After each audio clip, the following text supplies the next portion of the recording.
reading from the first book of Kings. The Lord appeared to Solomon in a dream at night. God said, "Ask something of me, and I will give it to you." Solomon answered, "O Lord, my God, you have made me, your servant, king to succeed my father David.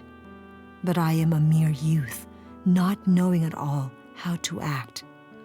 I serve you in the midst of the people whom you have chosen, a people so vast that it cannot be numbered or counted. Give your servant, therefore, an understanding heart to judge your people and to distinguish right from wrong. For who is able to govern this vast people of yours?" The Lord was pleased that Solomon made this request. So God said to him, "Because you have asked for this, not for a long life for yourself, nor for riches, nor for the life of your enemies, but for understanding, so that you may know what is right, I do as you requested. I give you a heart so wise and understanding that there has never been anyone like you up to now, and after you there will come no one to equal you." The word of the Lord. Our first reading for this Sunday comes from the first book of Kings. We hear the dialogue between God and Solomon, the king who succeeds to his father David. And in the dream, God asks Solomon, "What do you need? What do you want to ask of me?" And Solomon, really surprised God.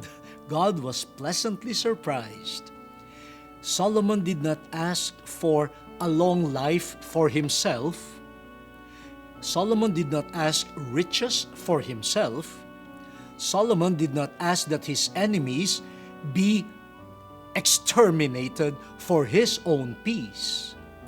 Solomon did not ask anything that was self-focused or self-serving. He asked for an understanding heart. He asked for wisdom. Now, some of us will say, well, that is also self-serving. He was asking God to give him something for himself, wisdom, an understanding heart. But Solomon explained to God why he asked for this gift of understanding. He said, "You have called me to succeed my father David. You have made me king of this vast people. And as a king, you want me to govern this people. And this people is no ordinary people. This is your people. How can I govern God's people? How can I guide them in discerning what is good and what is evil if I don't have wisdom, an understanding heart?" And God was extremely pleased with Solomon. Solomon here teaches us some valuable lessons. What are we asking for when we come to God in prayer?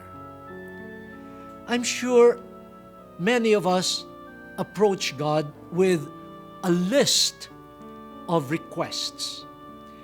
And that's not bad at all. No one will hinder us from approaching God in order for us to freely express what we want God to give us. But Solomon gives us some criteria for asking what we should be asking for. And what is it? Your purpose and vocation in life. He was very clear about his purpose in life. He was a king, and the king of God's people. And Solomon was focused on that. This is my destiny according to God's plan, to be king of God's people. And I will ask of God blessings that will help me fulfill my vocation. He did not ask anything that was not that crucial to his being a good king. He was able to go to the heart of the vocation of a king, and that is to govern wisely, to guide his people on the right paths. And so that's what he asked the Lord for. He asked the Lord for wisdom to do his task. My dear brothers and sisters, may I ask you, are you clear about your vocation in life? Are you clear about your purpose in life? Do you know what God wants you to be? Without that clarity, we won't have any direction. And we won't even know what we want in life.